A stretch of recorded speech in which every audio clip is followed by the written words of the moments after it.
Hi everyone, welcome back to my channel. Behind the scenes, mga may paganon-ganon, yung mga simpleng pagbulong, may ibig sabihin na pala yun.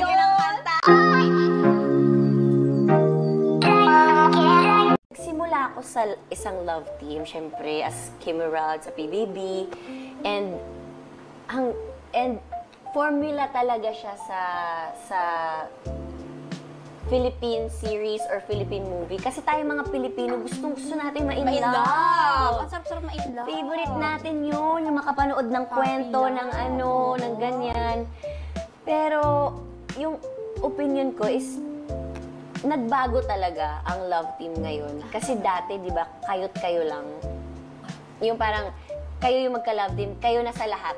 Okay. Ngayon, pwede ka na Pwede. umikot. Isa na siyang maluwag na mundo na hindi na masyadong nakatago. Yes. Kasi lahat tayo, parang natatanggap na natin na, pwede silang mag-pair with ibang tao. Yes. Pero pag nasa isang love team ka, speaking as artista, hindi ko lang alam sa iba, pero yung opinion ko lang, pag nasa love team ka, mas sisikat ka.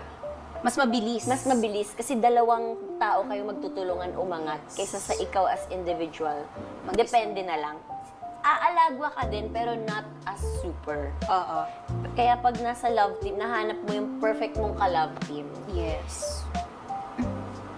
Mabilis yung pag-angat mo talaga. Kasi parang ibang suporta ng mga tao kapag nasa love team ka.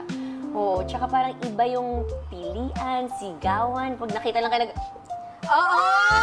Ang dami na agad kumusyon. Correct. Dati, sa mga pelikula lang napapanood. Ngayon, nasa TikTok na, mga behind the scenes, mga may paganon-ganon, yung mga simpleng pagbulong, may ibig sabihin na pala yun. ng kanta.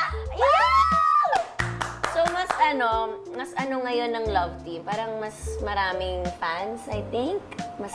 Di ko din sure. Tama ba?